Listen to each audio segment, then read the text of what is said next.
말투 하나, 태도 하나가 사람의 본심을 가장 먼저 드러냅니다. 우리는 그걸 알고 있으면서도 늘 그런 사람들 곁에서 상처를 반복해받곤 합니다. 대화를 나누는 순간에도 내 말은 사라지고 칭찬인 줄 알았던 말이 끝에서 나를 깎아내리고 겉으로는 웃지만 속으로는 나를 낮춰보는 사람들. 누구나 한 번쯤 이런 사람을 가까이 둔 적이 있습니다. 심리학은 말합니다. 사람은 말이 아니라 말 사이의 태도로 상처받는다고. 다산정약용, 그가 남긴 지혜는 지금의 인간관계에도 정확히 들어맞습니다. 이 영상을 끝까지 들으시면 누구와 거리를 두어야 하는지 선명하게 보이게 될 것입니다. 그럼 지금부터 사람의 말투와 태도가 남기는 흔적, 다산정약용 선생의 통찰을 따라가 보겠습니다. 나는 오래 살며 사람의 말투에서 그 마음의 결을 보곤 하였다. 소리는 흩어지지만 그 속에 담긴 태도는 오래 남았다. 겉으로는 공손해 보이지만 속마음은 그렇지 않은 사람도 있었다. 나는 그런 이들을 가까이 두었을 때 마음이 조금씩 흐려지는 경험을 하였다. 그때 알았다. 사람과의 거리는 말의 길이로 정해지는 것이 아니라 그 말에 담긴 태도의 방향으로 정해진다는 것을. 말투는 마음의 결을 드러낸다. 나는 오래 살며 사람의 말투에서 그 마음의 결을 보곤 하였다. 소리는 흩어지지만 그 속에 담긴 태도는 오래 남았다. 겉으로는 공손해 보이지만 속마음은 그렇지 않은 사람도 있었다. 나는 그런 이들을 가까이 두었을 때 마음이 조금씩 흐려지는 경험을 하였다. 그때 알았다. 사람과의 거리는 말의 길이로 정해지는 것이 아니라 그 말에 담긴 태도의 방향으로 정해진다는 것을. 일부, 자기 말만 하던 사람. 나는 한때 말을 잘하는 이를 부러워하였다. 그러나 시간이 지나 보니 말이 많은 사람보다 듣지 않는 사람이 더 힘들게 한다는 것을 알았다. 어느 날 지인의 소식을 듣고 안부를 물은 적이 있다. 그는 대답 대신 자신의 이야기만 길게 이어갔다. 내 말은 시작도 못한 채 자꾸 끊어졌다. 나는 더 말할 힘을 잃었고 빈자리에 고요만 남았다. 그날 깨달았다. 대화가 아니라 독백 속에 끼어 있는 관계는 오래 갈 수 없다는 것을. 자신의 말만 계속하는 이는 상대의 마음을 살피지 않는다. 그 자리에 오래 머물다 보면 나도 모르게 내 감정을 접어두게 된다. 사람은 누구나 자기 이야기를 듣고 싶어 한다. 그것은 자연스러운 일이다. 다만 그것이 전부가 되면 관계는 한쪽으로 기울기 시작한다. 나는 그런 자리에서 점점 작아지는 내 목소리를 느꼈다. 처음에는 참았고, 다음에는 익숙해졌고, 나중에는 아예 말하지 않게 되었다. 그렇게 관계는 조용히 멀어졌다. 말을 듣는다는 것은 단순히 귀를 여는 일이 아니었다. 상대의 마음에 자리를 내어주는 일이었다. 그 자리가 없으면 함께 있어도 홀로 있는 것과 다르지 않았다. 나는 그날 이후로 누군가의 말을 들을 때 내 말을 미리 준비하지 않으려 하였다. 상대의 말이 끝날 때까지 그 안에 머물러 있으려 하였다.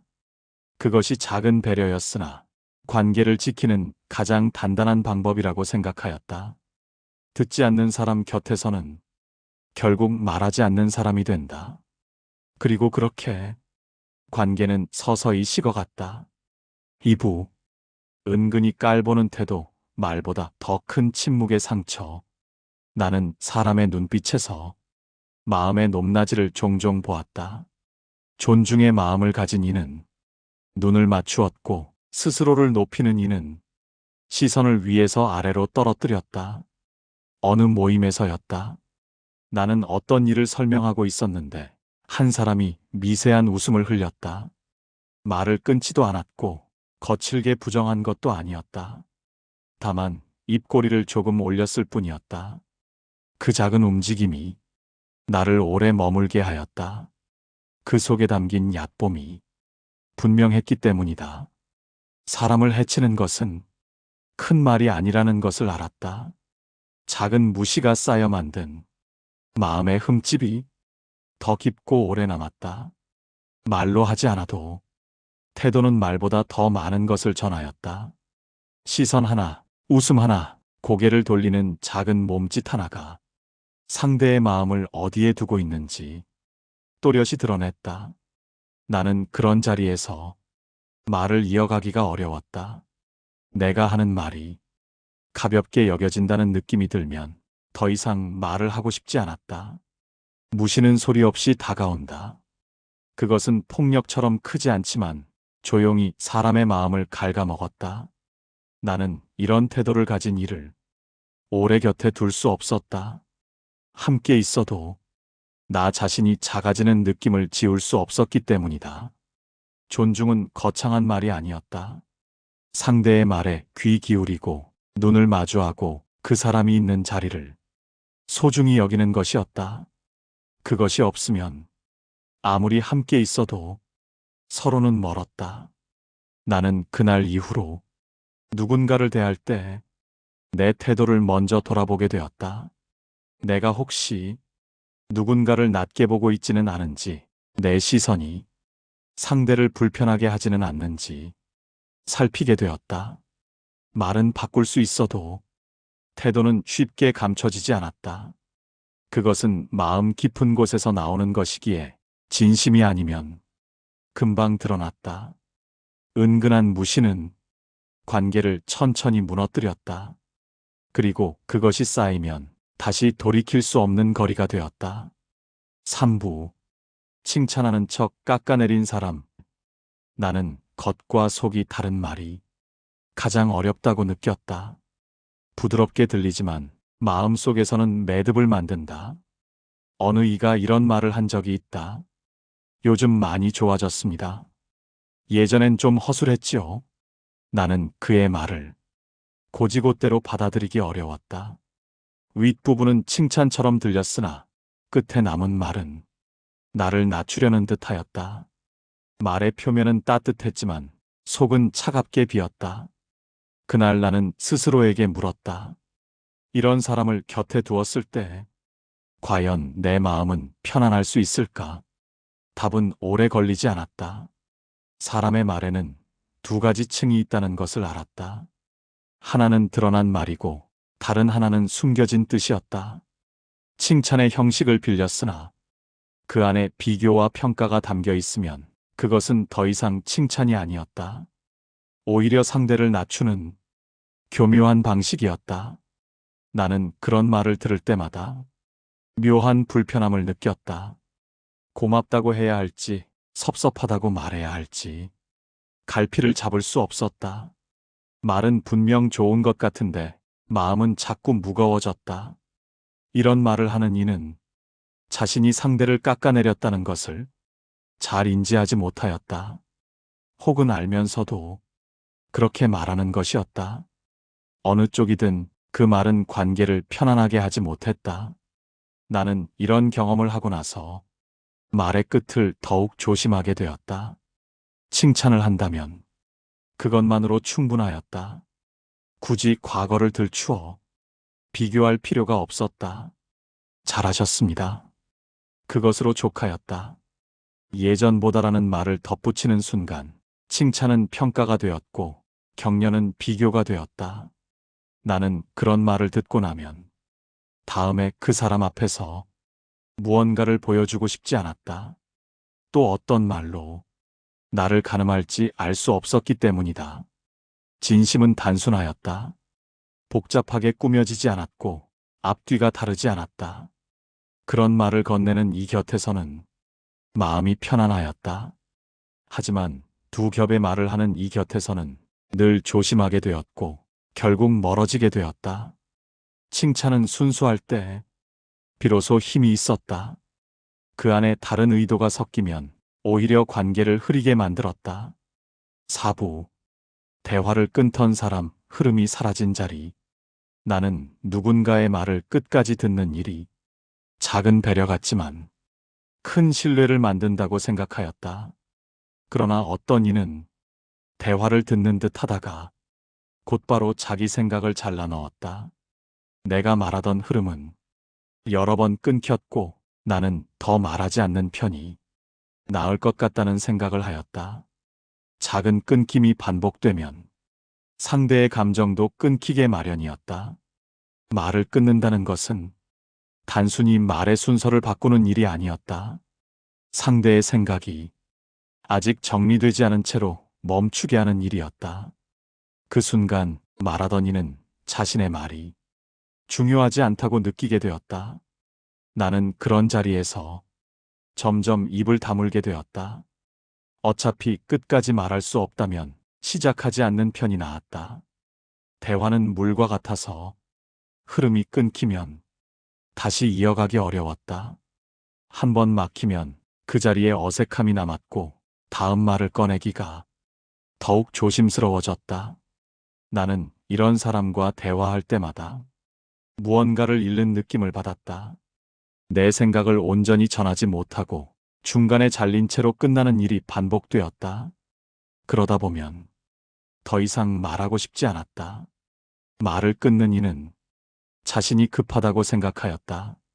상대의 말을 다 듣기보다 자기 생각을 먼저 전하는 것이 더 중요하다고 여겼다. 하지만 그렇게 하면 대화는 대화가 아니라 각자의 독백이 되었다. 나는 그날 깨달았다. 말을 끊는 사람은 상대의 감정을 함께 끊는다는 것을. 이런 대화 속에서는 마음이 자라지 않았다. 나는 이후로 누군가와 이야기할 때 끝까지 듣는 일을 더욱 소중히 여기게 되었다. 내가 말하고 싶은 것이 있어도 상대의 말이 끝날 때까지 기다렸다. 그것이 때로는 답답하게 느껴졌지만 그 기다림이 관계를 지키는 힘이었다.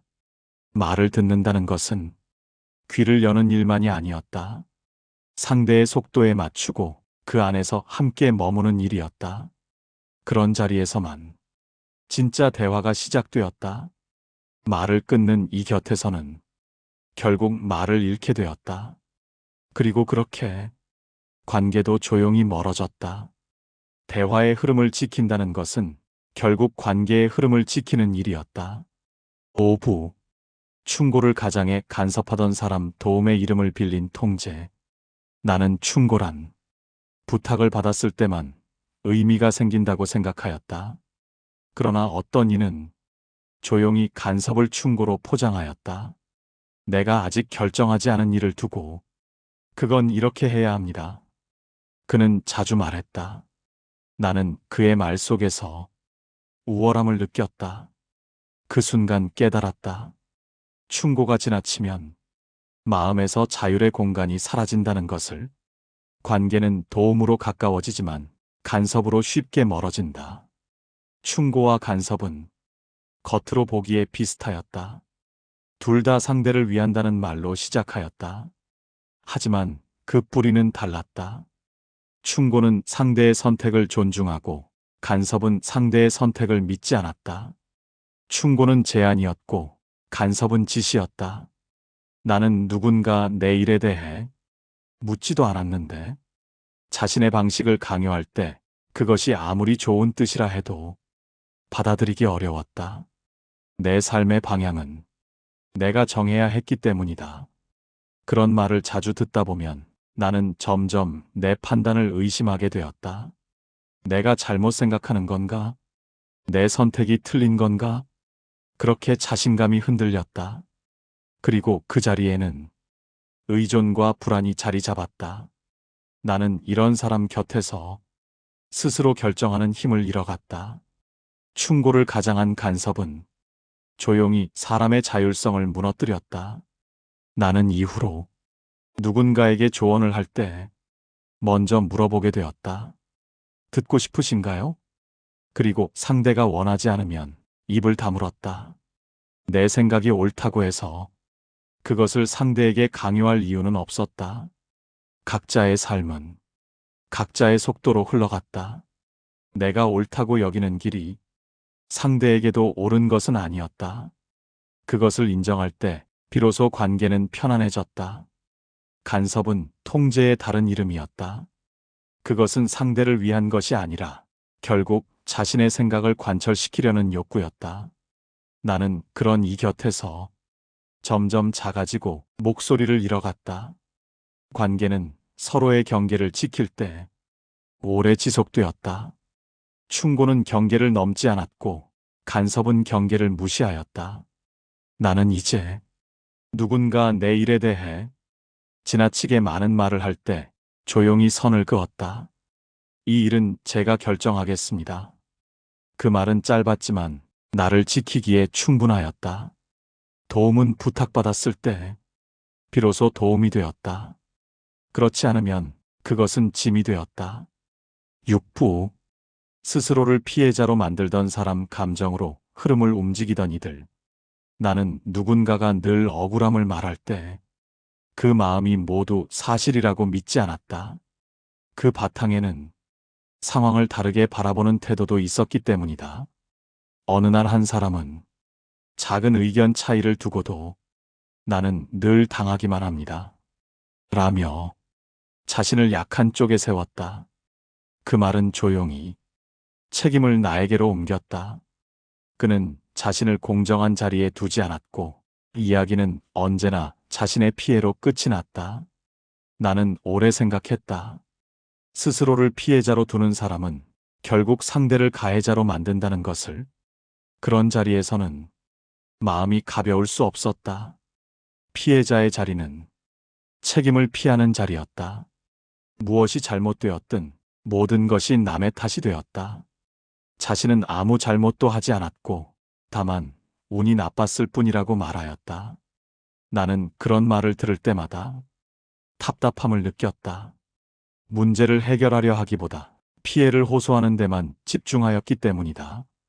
그리고 그 과정에서 나는 자연스럽게 나쁜 사람이 되어 있었다.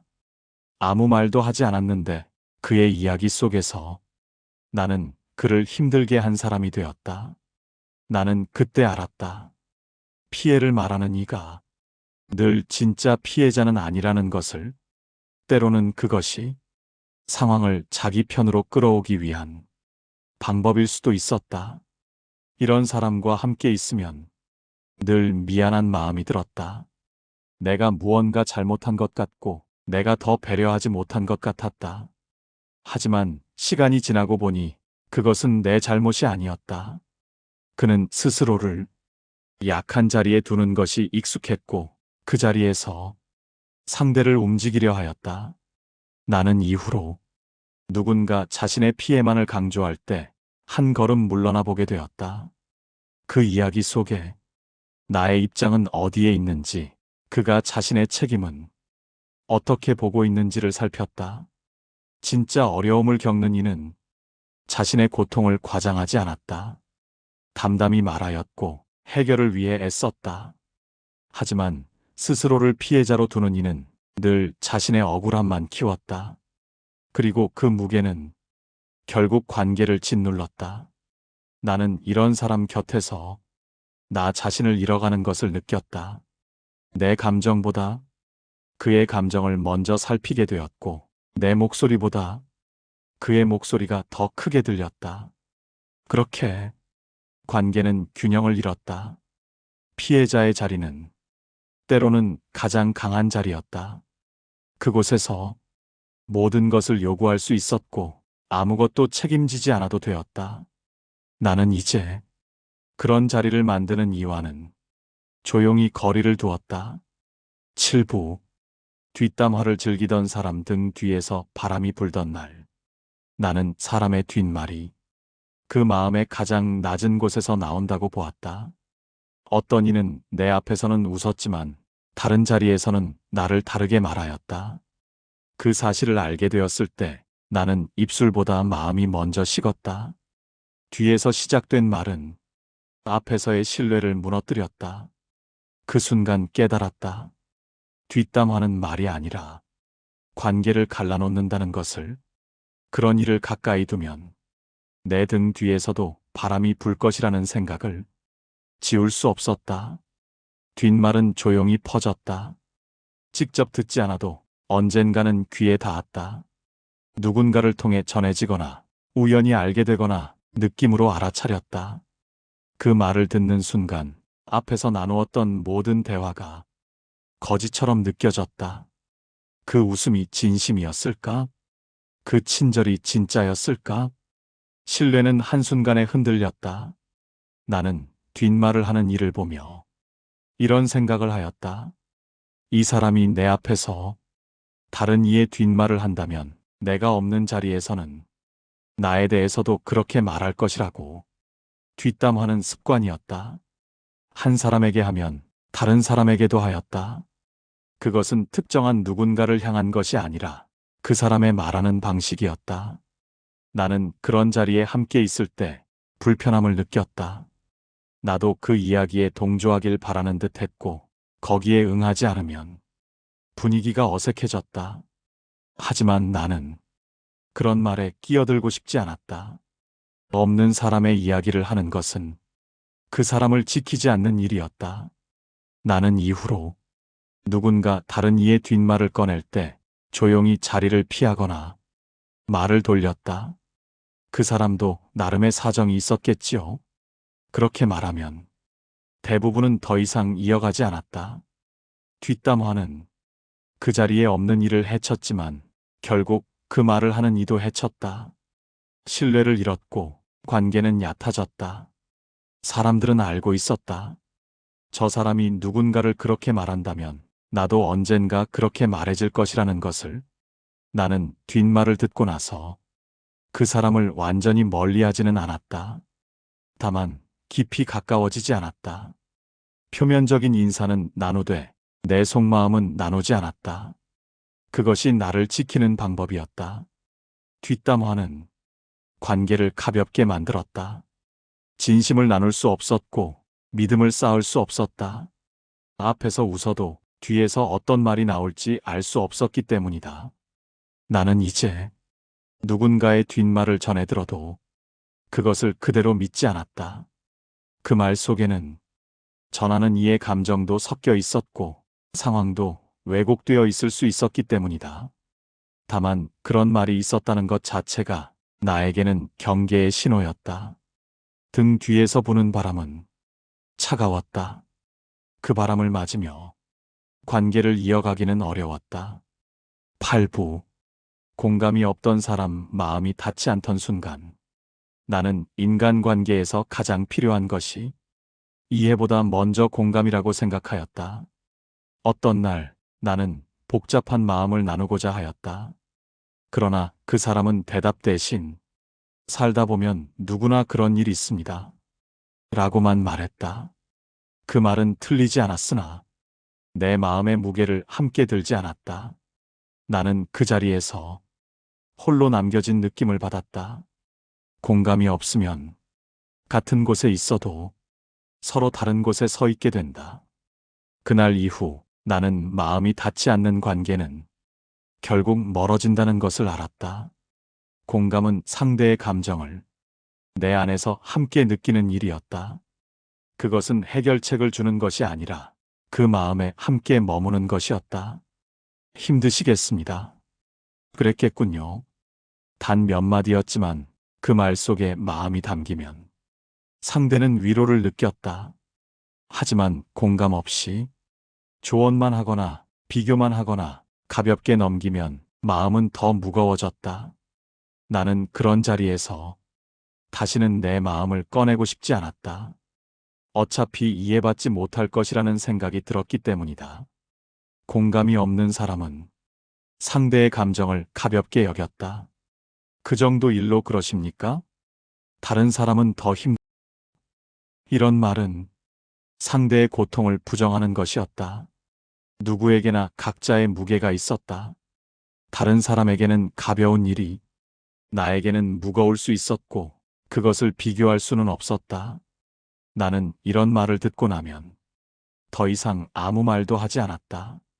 내 감정을 설명하기가 지쳤고 이해받기를 포기하게 되었다. 공감의 부재는 관계를 건조하게 만들었다. 형식적인 대화는 오갔지만 마음은 닿지 않았다. 그런 관계 속에서는 외로움이 더 깊어졌다. 함께 있어도 혼자인 것 같았다. 나는 이후로 누군가 내게 마음을 나눌 때 먼저 듣기로 하였다. 조언을 하려 하지 않았고 해결책을 찾으려 하지 않았다. 다만 그 사람의 감정에 함께 머물렀다. 그러셨군요. 힘드셨겠습니다. 그것만으로도 상대는 마음을 놓았다. 공감은 기술이 아니라 마음의 태도였다. 상대의 감정을 존중하고 그 무게를 인정하는 것이었다.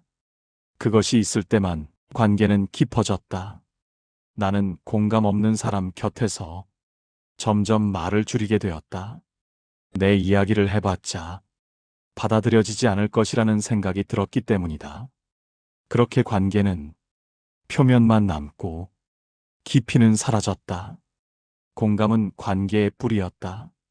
그것이 없으면 아무리 자주 만나도 아무리 오래 알아도 결국 서로는 낯선 사람으로 남았다.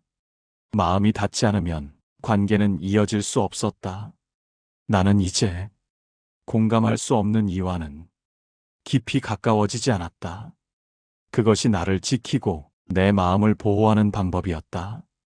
구부. 이런 사람을 가까이 두면 마음이 흐려지는 이유. 나는 이런 사람들을 한 번에 멀리한 것이 아니었다.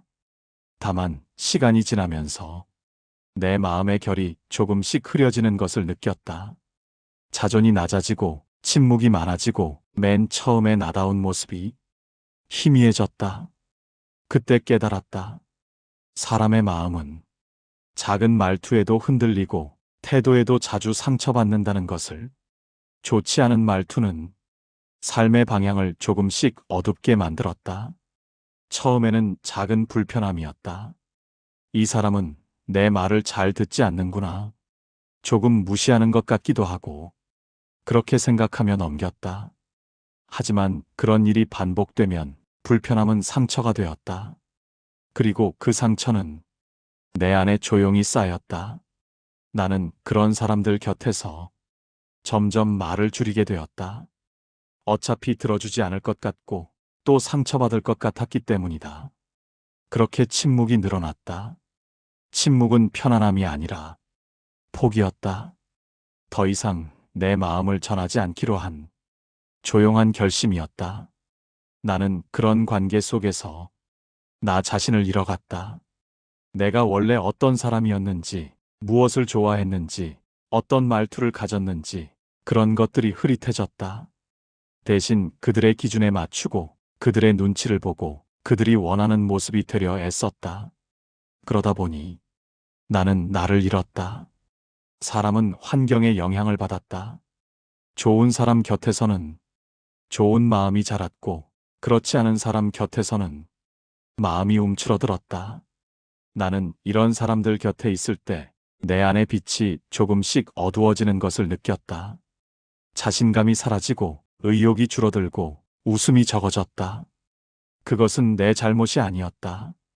관계가 나를 그렇게 만든 것이었다. 나는 그때 깨달았다. 누구와 함께 있느냐가 내가 어떤 사람이 되느냐를 결정한다는 것을. 좋지 않은 관계는 나를 좋지 않은 사람으로 만들었다. 더 예민해지고 더 방어적이 되고 더 부정적으로 변했다. 그것은 내가 원래 그런 사람이어서가 아니라 그런 환경에서 살아남기 위한 본능적인 반응이었다. 나는 이후로 내 마음의 상태를 살피게 되었다. 요즘 내가 자주 우울한가? 자주 화가 나는가? 자주 지쳐 있는가? 그렇다면 내 주변 사람들을 돌아보았다. 그들이 나를 어떻게 대하고 있는지, 나는 그들 곁에서 편안한지, 내가 나답게 있을 수 있는지를 살폈다. 마음이 흐려지는 것은 나의 문제가 싶고 스스로에게 건네는 지친 마음을 지키기 위한 거리. 나는 이런 사람들과 거리를 두는 일을 아주 조용히 그러나 단호하게 하였다. 말을 줄였고 뜻을 명확히 하였고 내 마음을 침범하는 말에는 더 이상 머물지 않았다. 필요한 말은 이 정도였다. 이곳까지만 듣겠습니다. 이 일은 내가 결정하겠습니다. 그 말은 나에게 상처가 됩니다. 말은 짧았지만 나를 지키기에 충분하였다. 거리를 두는 것은 관계를 끊는 것이 아니었다. 다만 나를 보호하는 것이었다. 모든 사람과 가까이 지낼 수는 없었다. 어떤 이는 가까이 두고 어떤 이는 멀리 두는 것이 삶의 지혜였다. 나는 이제 내 마음이 편안한 사람과만 깊이 가까워지기로 하였다. 나를 존중하고 내 말을 들어주고 내 감정을 이해하려는 사람. 그런 사람 곁에서만 나는 나다울 수 있었다. 거리를 두는 방법은 격렬하지 않았다. 소리 높여 따지거나 관계를 급하게 끊지 않았다. 다만 조용히 만남을 줄이고 대화를 짧게 하고 깊은 이야기는 나누지 않았다. 그것으로 충분하였다. 상대는 알아차리지 못할 수도 있었다. 하지만 나는 알았다. 내 마음이 편안해지고 내 시간이 소중해지고 내 삶이 가벼워진다는 것을. 나는 이런 사람들에게 더 이상 설명하지 않았다. 왜 거리를 두십니까? 그렇게 묻는다 해도 나는 길게 답하지 않았다. 그저 제 시간이 필요합니다. 그 정도면 충분하였다. 내 선택을 이해시킬 필요는 없었다. 나를 지키는 것은 나의 권리였다. 거리를 두고 나서 나는 비로소 숨을 쉴 수 있었다. 더 이상 눈치 보지 않아도 되었고, 더 이상 상처받지 않아도 되었다. 내 마음이 내게로 돌아왔다. 사람은 관계 속에서 살아간다. 하지만 모든 관계가 나를 살게 하는 것은 아니었다. 어떤 관계는 나를 지치게 하고 나를 잃게 만들었다. 그런 관계는 과감히 정리할 필요가 있었다. 나는 이제 내 마음을 먼저 살폈다. 이 사람 곁에서 나는 편안한가? 이 사람과 함께 있을 때 나는 나다운가? 그 답이 아니오라면 거리를 두었다. 그것이 나를 지키는 가장 확실한 방법이었다. 사람을 멀리하는 것이 냉정해 보일 수도 있었다. 하지만 나는 알았다. 내가 무너지면 아무도 지킬 수 없다는 것을. 나를 먼저 지켜야 다른 이도 제대로 대할 수 있었다. 나는 이제 내 마음의 문을 조심스럽게 열었다. 누구에게나 열지 않았다. 나를 존중하는 이에게만, 나를 소중히 여기는 이에게만 그 문을 열었다. 그것이 나를 지키고 좋은 관계를 지키는 방법이었다. 거리는 때로 가장 따뜻한 배려였다. 서로를 해치지 않기 위해 적당한 거리를 두는 것. 그것이 성숙한 관계였다. 나는 이제 그 거리를 지킬 줄 알았다. 그리고 그 안에서 나는 비로소 평온을 찾았다. 나는 사람과의 관계가 삶의 기쁨이 되기도 하고 어려움이 되기도 한다는 것을 오래 겪으며 알았다. 그러나 한 가지는 분명하였다. 나를 잃는 관계는 오래 두어서는 안 된다는 것이다. 말투는 사소해 보이지만 그 속에는 마음의 뿌리가 있다.